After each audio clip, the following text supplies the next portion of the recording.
Hi, my name is Mark Thane. I'm superintendent of Missoula County Public Schools, and prior to that time served as the Human Resources Director for Missoula County Public Schools.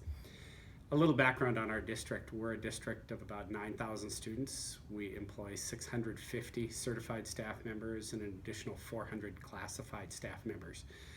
The question I've been asked to reflect on is why it's important for the study of human resource practices in public agencies. And I would characterize it as being critical because there are a number of elements that I think are probably true across human resource fields, but particularly important for us. The first is we have to recruit and retain a high quality staff. And as we do that, we have to be aware not only of recruiting staff, but credentialing the staff and making sure that we go through an appropriate onboarding process so that that staff can hit the ground running in the fall. In addition to our nearly 1,100 regular employees, we have to have a temporary pool of substitutes that are available to us. We have as many as another 1,000 temporary employees for whom we maintain all our human resource records, our employment records, and manage that pool of workers also.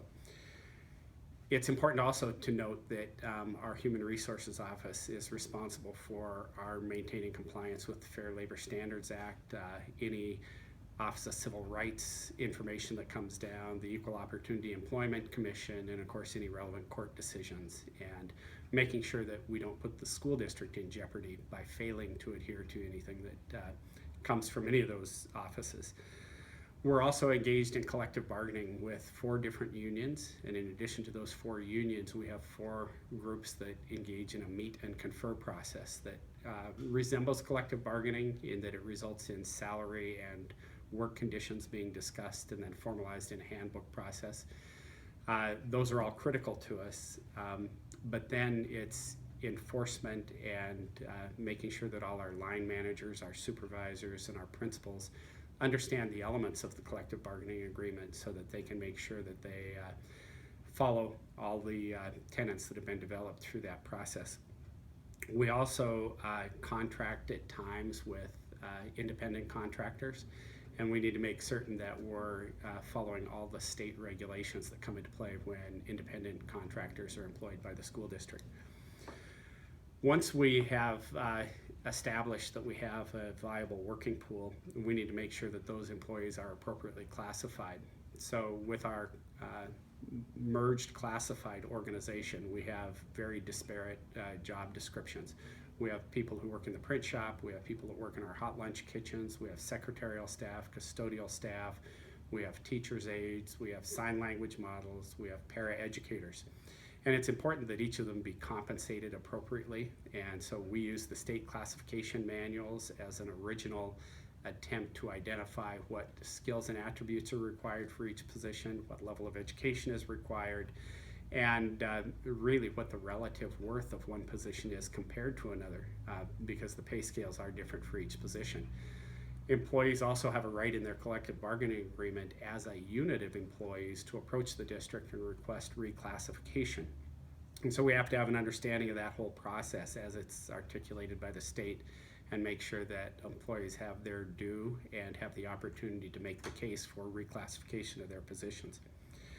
Additionally, we have to supervise and evaluate all staff in accordance with the collective bargaining agreement. So the individual line managers and building principals are responsible for the evaluation, but the Human Resource Office must make sure that all that's done in compliance with the different collective bargaining agreements and that the appropriate documents are used according to each of those collective bargaining agreements. We also have a contractual but also a moral obligation if someone is struggling in their position to develop plans of assistance and to routinely follow up in those plans, provide the necessary supports to assist those employees to meet the expectations that we would have for each of the various positions. Then we make an annual decision on renewal or termination of staff. And in Montana, in a teaching position, a teacher can be non-renewed without cause in the first 4 years before they acquire tenure. And it's important for us to make informed decisions about their abilities to continue to teach and that we get the best teaching staff possible for our students. Then beyond that issuance of a fourth contract, those teachers have a tenure right, which is essentially a property right to the ongoing position. Yet we still have an obligation to work with them to continue to help them to grow professionally, and we do have an extensive professional development program for our district staff. As is the case certainly in all organizations, but in an organization this large, we also have to deal with employee discipline. There are times when employees overstep the bounds or put colleagues or students at risk, and we need to do prompt investigations. We need to make sure that all staff are accorded the due process that's provided in the collective bargaining agreements as well as statute, that the investigations are fair, and it can lead to employee discipline, a progressive discipline model. It could lead to recommendations for termination. Employees have hearing rights and appeal rights with the school board and the county superintendent of schools, as well as district court. And our HR office manages all those aspects of employment and employee relations. We also have to deal at times with Title IX complaints or harassment complaints and make sure that we're, again, appropriately investigating and according our employees the greatest protections that are allowed by law. We also have employee benefits that need to be administered, and in this organization we're a self-insured trust. We have about $1 million worth of insurance claims per month through our program, and our human resource office manages that in conjunction with a third-party administrator, and that's really critical. But I think all this comes together in one really important element, and that's strategic planning. We have a budget of about $70 million annually, and about 92% of our budget is dedicated to salary and benefits. And that's, I think, a natural expectation because we are a service-related industry.